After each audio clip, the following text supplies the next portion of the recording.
friends, I know it's been a while since I've done much on this channel, and I said I'm going to try to keep promoting my political side, even though I'm trying to consolidate under my main channel. It's confusing when you have so many channels on YouTube, and it's just hard to keep up with them, and YouTube makes it too easy to make too many channels, and then you just don't have time to really invest in them. But anyway, so today in this video, I want to talk about panic politics. And I believe that panic politics is distracting us from making the world a better place and from solving our political problems. Because you see, here is what it is we tend to focus on one side. We tend on focusing on fighting the other side. And 9 times out of 10, it doesn't do any good. You're just fighting. Each side is going to say, every time the other side wins the election, they're going to say, the sky is falling and the earth is covered with snow, the sky is falling and the earth is covered with snow, and it's going to go back and forth and back and forth and back and forth. I know people said conservatives said it was the end of the world when Obama was elected. They said it was the end of the world when he was elected twice. Democrats said it was the end of the world when Trump was elected. And Republicans have again said it was the end of the world when Biden's elected. So we're focusing on fighting each other over things that are probably not going to get very far. And instead, we need to focus on bringing about the changes needed. And it's rather unlikely that we're going to see full-scale civil war. It's more likely that the pendulum of power is going to swing one direction and then the other direction. We have seen it over history. Of that, we can be certain. And which direction in our lifetime, for how long, we don't know. But I said, ever since Biden got in there, I really have not been paying very close attention to what everybody's screaming about. I don't think I understand why the war in Ukraine is still going on. And how has that affected my life? Obviously, the prices are kind of high. Inflation's not good, because that's something the Democrats seem to raise all the time. But I've had peace of mind. The sky didn't fall, the earth wasn't covered with snow, but the people have been hollering conspiracy theories for as long as anyone can remember. I got a kitty here. Kitty, want to say hello? Looky, isn't the kitty darling? It's an adorable kitty. Alright, it's my Kit Kat. Alright. So what I'm saying is I feel that, personally, that I was being useless as just somebody who just squawked and screamed about my side. And I wasn't making changes. I was just squawking and screaming from my side, cheering when my side achieved something, and booing when the other side achieved something. And it was just really, you're sort of hitting your head against a stone wall. And basically, when the whole 2020 thing went, I'm like, I'm out of here. I'm done banging my head against the wall. So I think that this panic politics, it's clickbait politics, which both political parties benefit from, because they want to frighten people into voting for them, and the news media benefits from it. They want to frighten people to becoming addicted to their show. It's what fear porn, that's what it is. And these people, the politicians and the news people, benefit from it. But I do not think we the people benefit from it. First of all, it gives us poor health. We end up, becoming bitter and angry against our fellow man. And we seem like we're always in a perpetual state of panic for the end of the world that never comes. And so I feel like we're sort of being rendered ineffective as people and as citizens, because we're always in a state of panic, waiting for something to happen, but it never happens.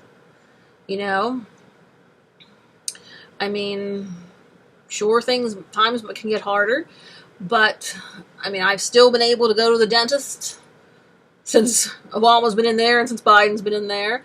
I've still gone shopping, and everyone, like I said, wants to cause stress and anxiety. And I know, and whenever Trump is in there, he's the second coming to the conservatives. Now Biden's in there, he's the second coming to the liberals. It's crazy. So I think what we need to do is stop falling victim to panic politics, stop allowing the parties to benefit from our fear and the media benefit from our fear.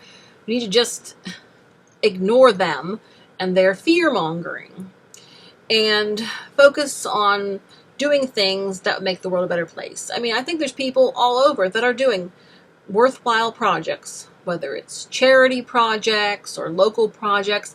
But you notice that the fear-mongers are usually doing peddling fear on a national level, a huge level. But the things that make a difference are the little things in our local areas. As I'm saying, it's rather unlikely that every election is going to be the new Civil War. And even if it were, it would probably be localized in certain areas. And we've already seen that with some of the riots in the COVID times. I mean, that is probably about the size it's going to get. So basically what I'm saying is that panicking does no good. Probably one of the first things they teach emergency responders is don't panic. Just do what you're trained to do, save that person's life, rescue these people over here, stay calm in states of emergency. So the media and the politicians use fear to stir up the people, but really, true emergency responders know that staying calm is the way to get things done, because if you start getting stirred up, you're going to become an accident, or you're not going to be able to help the people who are trapped or injured. So that's the bottom line. The politicians and the media are, taking advantage of people's hypochondria and anxiety by causing them to freak out over things that they shouldn't be. We need to stay calm. We need to stay calm. We need to stay focused on the issues, and we need to take practical action steps. And we are not going to be able to do that unless we escape the cycle of panic politics. Even though we have figured out that all this clickbait and the sky is falling, the earth is covered with snow type of reporting and fear-mongering is detrimental to our society and our personal health, and we have decided that we are going to push past that and focus on being calm, that there's still going to be that around us, because there'll be plenty of people who will still fall for it. So we can't help that, but we can try to encourage people to not listen to all the fear that is put out there. I mean, for instance, the conservatives have been saying ever since Biden got in office, he's too feeble, his mind is gone, he can't handle anything, he's dumb, but the guy is still walking and talking. I mean, I don't think we are not advanced enough to have a hologram yet. He's still carrying out his duties.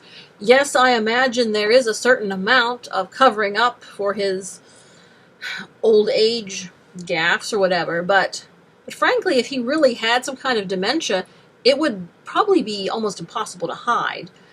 I've seen people with dementia. My one grandmother had it, and it can progress rather quickly to the point where it's very noticeable, and then it progresses from the point of being very noticeable to them losing the ability to speak.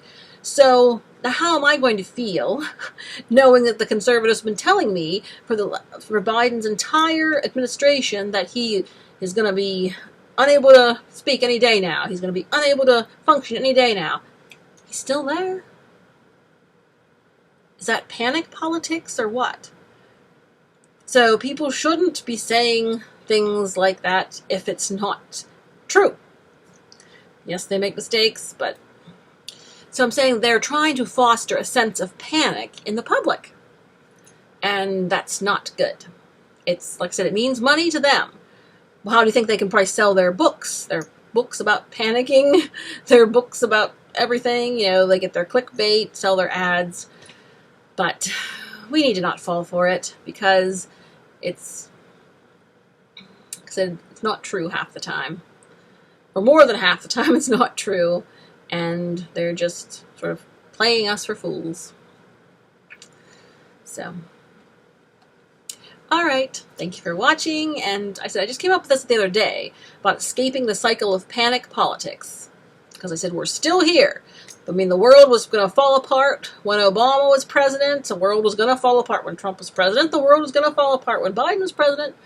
We're still here. So the panic politics dies down eventually. And reality kicks in. But we can live a much cheerfuler and more happy life if we just don't spend our time focused on the panic politics and just live our lives. I have been living my life peacefully these last few years, despite Biden being in the White House. And the corrupt politicians. The corrupt politicians we will always have with us. But we'll make more progress towards a better world if we don't allow ourselves to get caught up in fear and panic. All right. Thank you for watching. You take care. Let freedom ring.